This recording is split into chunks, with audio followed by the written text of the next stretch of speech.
Directo al manicomio. En uno de sus tantos arrebatos totalitarios, Nicolás Maduro afirmó que el petróleo y otros minerales que yacen en el subsuelo estadounidense en realidad le pertenecen a Venezuela. Una total y completa locura, carente de todo sentido, que desconcertó a propios... ¿Cómo? ¿Que fue al revés? ¿Que fue Trump quien dijo que el petróleo de Venezuela le pertenece a Estados Unidos? Ok. Sensatez democrática. Donald Trump reclama los derechos sagrados de Washington sobre el petróleo venezolano, con el argumento irrebatible de que, como en el pasado fue estadounidense, entonces es estadounidense para siempre. Un razonamiento sin fisuras, solo a la altura de auténticos estadistas.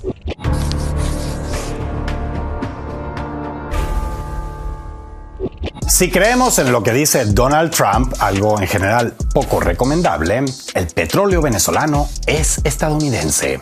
Así lo razonó el mandatario a la hora de tratar de justificar por qué su país va por los mares secuestrando buques como si estuviéramos ante una versión moderna y en carne y hueso de Piratas del Caribe. It's a blockade. Not going to let anybody going through that shouldn't be going through. You remember they took all of our energy rights. They took all of our oil from not that long ago. They took our oil rights. We had a lot of oil there. As you know, they threw our companies out and we want it back. Nuestro petróleo, dice Trump. Vaya, al menos hay que reconocerle la sinceridad. No fue el único alto funcionario de Washington en expresarse en ese sentido. Stephen Miller, uno de los asesores más cercanos al presidente, publicó un breve texto en sus redes sociales según el cual la industria petrolera venezolana sería producto del sudor, el ingenio y el oficio de Estados Unidos y, de alguna manera, en consecuencia, sería también propiedad estadounidense.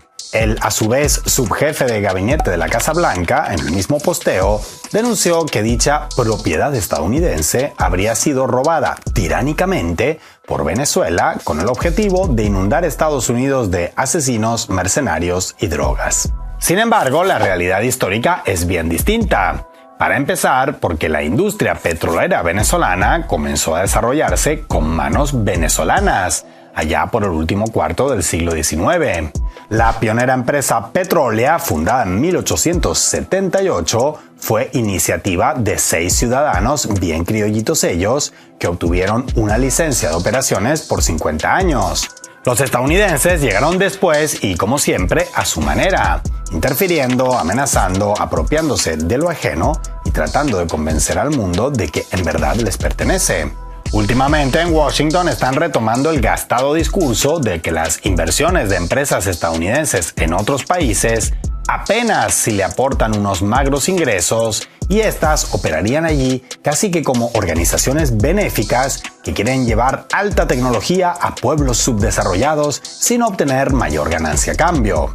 De forma similar a cuando hace pocos meses Trump se quejaba de que Estados Unidos construyó el Canal de Panamá, pero a cambio solo pudieron administrarlo a su criterio y beneficio durante más de 90 añitos apenas, ¿recuerdan? Sin embargo, ese discurso no es cierto en ninguna parte y Venezuela no es ninguna excepción a ese respecto, ni lo fue en el pasado tampoco. En 1883, una empresa estadounidense obtuvo una concesión exclusiva para la explotación de asfalto venezolano durante 25 años. La New York and Bermudez Company comenzó a drenar el lago de asfalto más grande del mundo, situado en Venezuela, con el que, dicen las crónicas de la época, se asfaltaron por completo tanto Nueva York como Washington, D.C. Cuando unos años después el presidente venezolano Cipriano Castro acusó a la compañía de haber violado los términos del contrato, atentando contra la soberanía nacional, la empresa inició una serie de largos litigios y, al perderlos, decidió financiar el derrocamiento del mandatario, que se produjo en 1908. Este modus operandi, con sus matices, marcó tanto el inicio como las décadas de relación que siguieron entre las petroleras estadounidenses y el Estado venezolano. Con un gobierno dócil a la Casa Blanca, quedó frustrado el intento de equilibrar algo las regalías entre empresas estadounidenses y Estado. Así, para que se hagan una idea, entre 1917 y 1936, solo el 8% del beneficio generado por la extracción petrolera se quedó en Venezuela y el resto voló hacia el norte.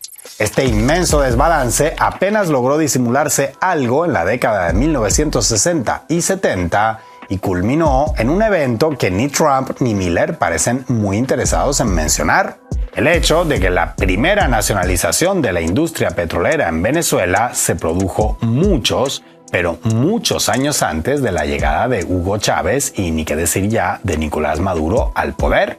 Hablamos de 1976, en una época denominada como Venezuela Saudita, en la que las regalías por petróleo se dispararon, pero no contribuyeron ni a reducir las inmensas desigualdades sociales acumuladas, ni la dependencia petrolera. Al contrario, década y media después, ante el estancamiento definitivo de la economía nacional y la pobreza desatada, el país entró en la denominada apertura petrolera y PDVSA, la estatal creada en 1976, empezó a operar como socio minoritario de empresas extranjeras, en su mayoría estadounidenses.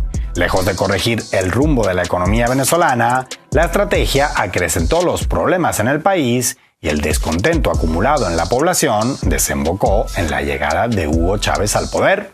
La intención del nuevo presidente de volver a regular el reparto de beneficios con las empresas estadounidenses desembocó con nuevas intentonas golpistas, lo que no impidió que en 2007 finalmente se produjera lo que algunos denominan renacionalización en la faja petrolífera del Orinoco. Con el nuevo marco legal, a las petroleras extranjeras se les dio a elegir entre convertirse en socias minoritarias de PDVSA o salir del país, y cada una tomó su decisión. Algunas se fueron, otras muchas se quedaron.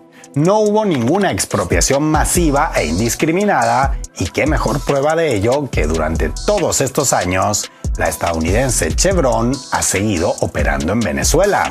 Como ven, Trump y sus funcionarios podrán decir lo que quieran, pero si alguien robó a alguien en el balance global de este siglo y medio de relaciones petroleras, no fue Venezuela a Estados Unidos, sino más bien al revés. Y no es que en Washington desconozcan esta parte de la historia, sino que les toca fingir ignorancia y lanzar el discurso contrario para justificar sus actos de piratería cada vez menos sutiles. No es coincidencia que estas eufemísticamente llamadas incautaciones se produzcan justo cuando la nación sudamericana está alcanzando nuevamente una producción de 1.200.000 barriles diarios, una barrera que a golpe de sanciones estadounidenses y crisis económicas, Venezuela no lograba superar desde 2019. Y ese repunte petrolero venezolano, además, tiene el mismo efecto que pasear una morcilla cruda al lado del ataúd de Drácula, porque Estados Unidos consume muchísimo más petróleo del que produce.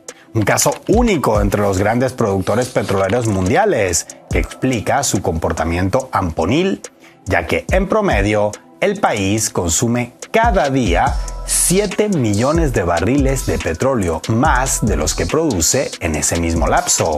Un par de hechos que podrían no estar conectados entre sí, de no ser por la naturaleza de Estados Unidos cada vez más similar a la de un vulgar psicópata. Porque una cosa es que tu vecino tenga algo que a ti te hace mucha falta y otra muy distinta, que decidas robársela y no conforme con eso, encima clames a los cuatro vientos que siempre fue tuya. Y que nadie piense que se trata de una actitud matonesca por motivos políticos principalmente, porque es mucho más que eso.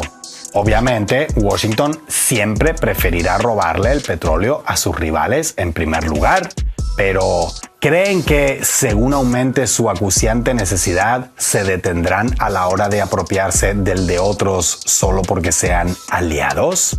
Pues habrá quienes crean que sí, del mismo modo que, ya que estamos en estas fechas tan señaladas, hay quien cree que los regalos los trae Santa Claus.